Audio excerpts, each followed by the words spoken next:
दळणकांडण करताना प्रत्यक्ष पंढरपूरचा पांडुरंग जिच्या मदतीला येत असे अशा संत जनाबाई.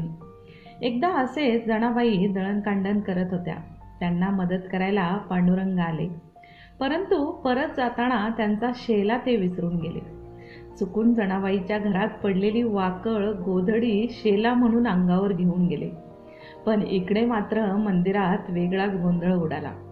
पांडुरंगाच्या शेल्याला लागलेले हे पीठ कोणाच्या घरचे आहे बरे, असा प्रश्न मंदिरातल्या लोकांना पडला. त्यातला एक जण त्या शेल्याला लागलेले पीठ चाखून बघत होता, तर त्याला ते साखरेहूनही गोड लागले. त्यातील एक जण म्हणाला, अरे शेला झटकून टाका, म्हणजे शेल्याला लागलेले पीठ निघून जाईल. पण शेल्याला लागलेले पीठ झटकलं तरी निघेना आणि धुतलं तरी निघेना. इकडे पांडुरंगांना मात्र वेगळाच पेच पडलेला होता. त्यांना वाटले, आपण जणीला दळण कांडण करण्यास मदत करायला गेलो आणि मंदिरात परतताना शेला तिथेच ठेवून आलो. चुकीने तिच्या घरातील गोधडी पांघरून घेऊन आलो.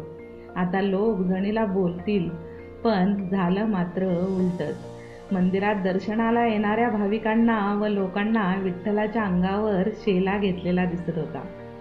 जणीला मात्र तिची वाकळ दिसत होती. त्याची तिला भीती वाटू लागली की मला वाकळ दिसत आहे, म्हणजे सगळ्यांना जर दिसली तर माझ्यावर पुन्हा आळी येईल, म्हणून ती घाबरून गेली. पण जनाबाईंची निस्सीम भक्ती पांडुरंगावर होती, म्हणूनच वाकळ गोधडी घेतलेले पांडुरंग सगळ्यांना शेला घेतलेले दिसत होते. म्हणूनच अभंगात देखील त्याचे वर्णन जनाबाईंनी अतिशय सुंदर केलेले आहे.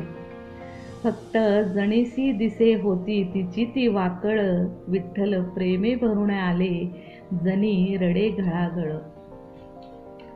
जनाबाईंना त्या काळी लोकांनी खूप त्रास दिला, तो त्यांच्या अभंगातून आपल्याला दिसतो.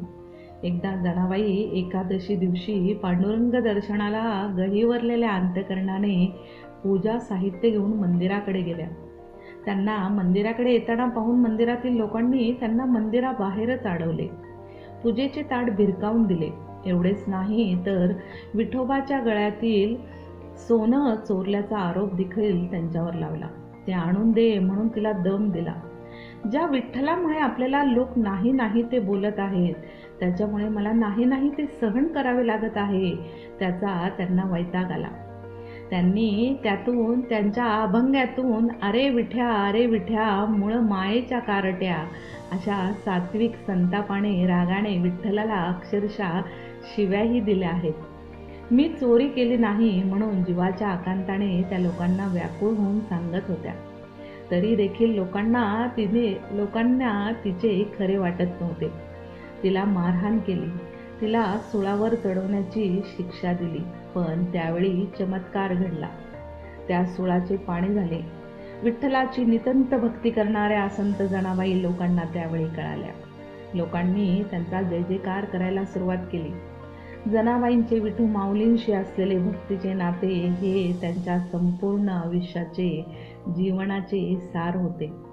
त्यांची सात्विक भक्ती आपल्या अभंगातून त्यांनी जनसामान्यापर्यंत पोहोचवली. विठू माझा लेकुरवाळा संगे गोपाळांचा मेळा, निवृत्ती हा खांद्यावरी सोपानाचा हात धरी, पुढे चाले ज्ञानेश्वर मागे मुक्ताबाई सुंदर. धन्यवाद.